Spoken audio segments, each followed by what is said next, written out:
जय श्री राधे कृष्णा दोस्तों, आप सबका बहुत बहुत स्वागत है कृष्णा दशी एस्ट्रो वर्ल्ड चैनल में। फ्रेंड्स, आज का टॉपिक में जो सब नए व्रतधारी हैं, मेरे मतलब जो ये 2 महीना 4 महीने में शादी हुए हैं या फिर इसी साल शादी है, पहली बार उनका वट सावित्री का व्रत है, नए नए व्रत कर रहे हैं, उनके लिए आज पूजा के बहुत सारे स्पेशल विधि बताऊंगी और इसके साथ थोड़ा सा रिमेडीज, प्रतिकार, उपाय, टोटका आप जो भी कहते हैं, क्योंकि मैं एक एस्ट्रोलॉजर हूँ, ये वट सावित्री का उपाय भी बताऊंगी। आप अगर ये उपाय भी पूजा के साथ करते हैं तो पति के साथ आपका बॉन्डिंग बहुत स्ट्रांग होगा और पति के मन में आपके लिए प्यार 100% बढ़ेगा। वो आपके बात मानेंगे, आप जो भी कहेंगे आपके बात का वो रिस्पेक्ट करेंगे। तो पहले से लेकर अंत तक मेरे साथ जुड़े रहिए। काइंडली फ्रेंड्स, एक नया चैनल है, मुझे सपोर्ट करें, चैनल को सब्सक्राइब करें, लाइक करें और शेयर करें। फ्रेंड्स, अगर आपके नए नए शादी हुए हैं तो पुराने जो व्रत करते हैं उनके विधि से आपका विधि बहुत सारे अलग है और स्पेशल है, क्योंकि आपके नया व्रत है। तो इसके लिए मैं आपको जो कहती हूँ वो आप सुनते जाइए। वट सावित्री के व्रत में 30 तारीख को प्रातः से लेकर शाम 4:59 तक है, उसके बीच में आप पूजा कर सकते हैं, लेकिन दिन 12 से लेकर 1 बजे तक आपका पूजा अगर कंप्लीट हो जाए तो बहुत ही अच्छा है। अगर आप धूप से परेशानी नहीं होती है आपको तो 12 बजे के बाद आप पूजा करेंगे तो ठीक रहेगा, क्योंकि वट सावित्री की पूजा 12 बजे से ही स्टार्ट होने से बहुत शुभ होता है। अगर आप धूप को कंट्रोल नहीं कर सकते हैं, आपको तकलीफ़ होता है या फिर किसी चीज़ का मेडिसिन ले रहे हैं या तबीयत अच्छा नहीं रहता है, कुछ भी, तो आप जितने सुबह से घर से निकल जाएंगे पूजा के लिए उतने जल्दी करके आ जाएंगे। फिर आप शरबत, फल आहार करके ले सकते हैं मेडिसिन, या फिर आप खा सकते हैं अगर भूखा पेट नहीं रह सकते हैं, या फिर आपको कुछ बॉडी का प्रॉब्लम होता है, जैसे आजकल के बहुत गैस की प्रॉब्लम हो जाती है। तो ये गया आपका व्रत का उपचार। लेकिन आप जब भी ये सब जो नए व्रतधारी हैं उनके जो मायके होते हैं, मायके से वट सावित्री के लिए बहुत सारे चीज़ आते हैं, जैसे फ्रूट्स, फल, फूल, दिया, धूप से लेकर नया साड़ी, जमाई के लिए नया ड्रेस और बेटी के लिए नया साड़ी, चूड़ी, जो भी श्रृंगार के 16 श्रृंगार के वस्तुएं हमारे यहाँ तो मायके से आता है, हर साल आता है। पहले तो बहुत सारे आते हैं, फिर उसके बाद हर साल जितना भी मायके से दे सकते हैं, का 500 रुपया भी क्यों ना हो, लेकिन मायके से ही आता है। पति से कुछ लेकर भी हम पैसा उनमें मिला के कुछ चीज़ खरीद सकते हैं। तो ये गया, अगर आपके एरिया में ये है तो इसे आप फॉलो कर लीजिए।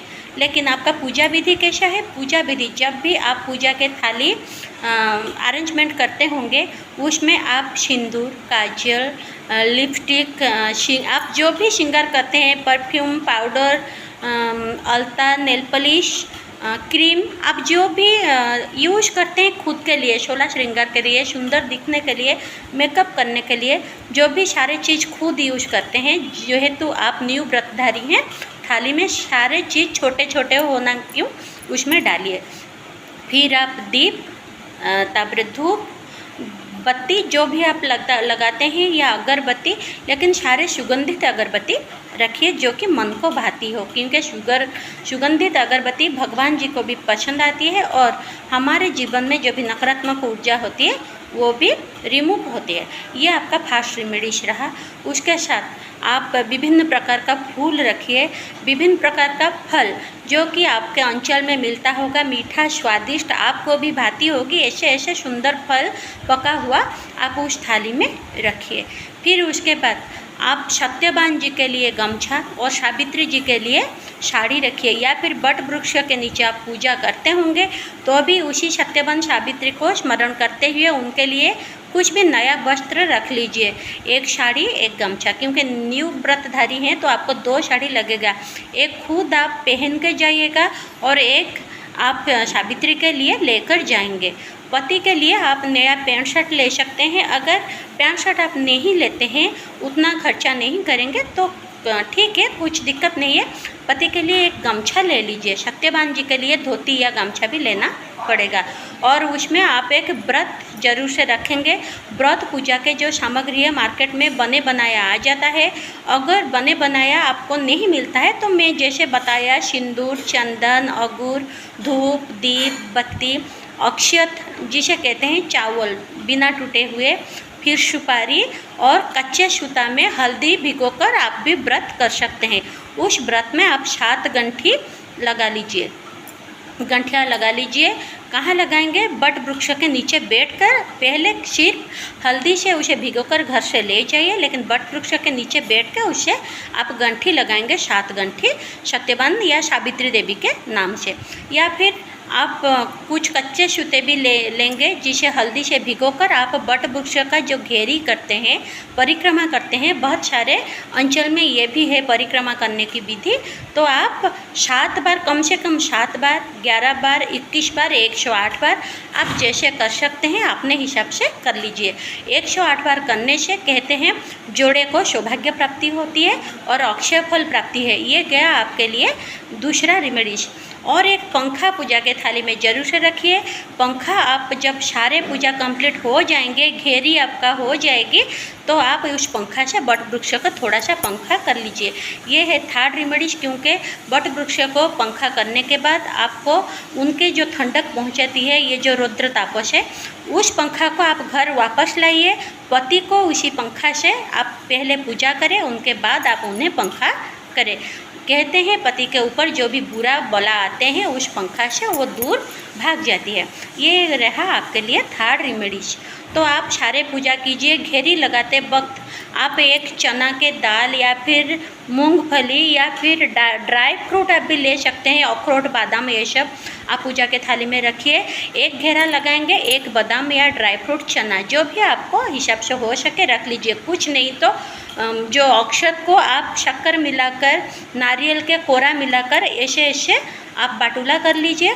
थोड़ा सा उसके नीचे एक घेरा लगाए, थोड़ा सा रख लीजिए, फिर दो घेरा लगाए, फिर थोड़ा सा रख लीजिए। ऐसे करके जितने घेरे लगाएंगे थोड़ा थोड़ा अक्षत भी रख सकते हैं नारियल और शक्कर मिलाकर, नहीं तो आप चना के दाल एक एक रखिए, नहीं तो एक एक बादाम, अखरोट जो भी लेते हैं आप रख सकते हैं। फिर पूजा के थाली में आपको ज़रूर से भीगे हुए चावल, भीगे हुए मूंग के दाल, भीगे हुए काले चना के दाल पूजा में ज़रूर लगता है, वो सब लेकर जाइए। उसे भी आप दिन भर प्रसाद के रूप में खा सकते हैं। तो फ्रेंड्स, ये रहा आपका पूजा विधि। आपके एरिया में ब्राह्मण पूजा करते हैं या फिर औरत लोग एक साथ होकर पूजा करते हैं, जो जैसे भी करते हैं आप कर लीजिए।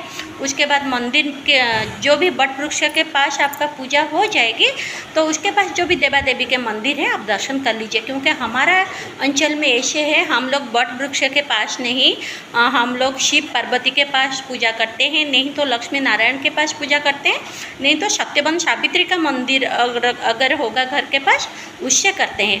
अगर आप वो भी करते हैं तो भी उसका बट सावित्री का पूजा फल आपको प्राप्ति होती है। और पूजा के बाद आप ये कर सकते हैं, अगर आप बट वृक्ष के नीचे पूजा करते हैं तो सुपारी वहीं पर आपका पूजा के मानसिक करते हुए, मेरे पति के साथ मेरे जोड़ी सुंदर रहे, प्यार भरे रहे, लव भरे रहे, ऐसे आप जैसे भी पॉजिटिव चिंता कर सकते हैं करते हुए सुपारी को वहाँ प्रतिष्ठित करें। उनके ऊपर हल्दी डाल दीजिए, अक्षत डाल दीजिए, पूजा फिर फूल, दीप, धूप, दिया सब भी कर लीजिए उपवास के नाम। और सुपारी वहीं पर आप छोड़ के ही आ जाइए बट वृक्ष के नीचे, या फिर मंदिर जाते हैं तो भगवान के पास वो सुपारी आप छोड़ते हुए चले आइए। घर जब आते हैं आपके घर में, जैसे हाँ मंदिर में आप अगर बट वृक्ष के नीचे पूजा करते हैं तो उसके पास जो भी देवा देवी हैं उनको ज़रूर से आप दिया करिए, धूप करिए, दर्शन करके ही पति के मंगल कामना करते हुए, जोड़ी को स्ट्रॉन्ग बनाने के लिए मंगल कामना करते हुए आइए।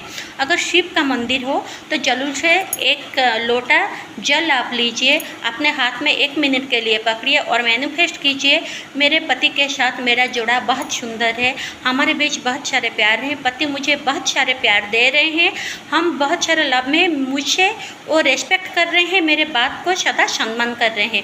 ऐसे कहकर अगर जल चढ़ाते हैं महादेव जी को तो वो वाटर आपका मैजिक करता है, मैनिफेस्ट होता है, आपके पति आपके बात सदा मानते हैं, आपको लव करते हैं। हर साल ऐसे करेंगे तो बहुत अच्छा रहेगा। फिर घर वापस आ जाइए। आपके घर में जैसे भी पूजा विधि है, पति को पहले आप चरण धोइए, उसके बाद हमारे यहाँ होता है चरण का जो धुला हुआ जल होता है उसे पादोदक कहते हैं, हम उन्हें थोड़ा सा लेते हैं। आप अगर हो मैंने आपके यहाँ होगा तो करिए, नहीं तो सिर्फ आप उनके चरण धो लीजिए, पोंछ लीजिए, फिर उसके बाद उन्हें आप पुष्प थोड़ा सा चरण में दे दीजिए, माथे में चंदन तिलक ये सब करवाइए। उसके ऊपर आप अक्षत में, पूजा में जो अक्षत लगाए थे वो अक्षत का टीका भी आप कर लीजिए माथे पर। उसके बाद आप उनके जो गमछा उनके लिए पूजा में दिए थे सत्यवान जी को, वो गमछा उनके सर पर डाल लीजिए, नहीं तो अगर नया ड्रेस लिए थे तो उन्हें पहनने के लिए दे दीजिए। उसके बाद आप चरण धो लीजिए, टीका करवाइए और उन्हें प्रसाद खिलाइए। जो पंखा वट वृक्ष को ऐसे हवा किए थे या फिर शिव मंदिर में हो, नारायण जी के मंदिर में हो, जहाँ पर पूजा किए थे पंखा चलाए थे, उस पंखा से पति को भी थोड़ा सा हवा कर दीजिए, 2 मिनट 5 मिनट जितना आपसे संभव होगा। उससे क्या होता है, पति के ऊपर जो भी बुरा बलाएँ होते हैं वो टल जाता है। ये हमारा प्रथा और परंपरा और विश्वास है।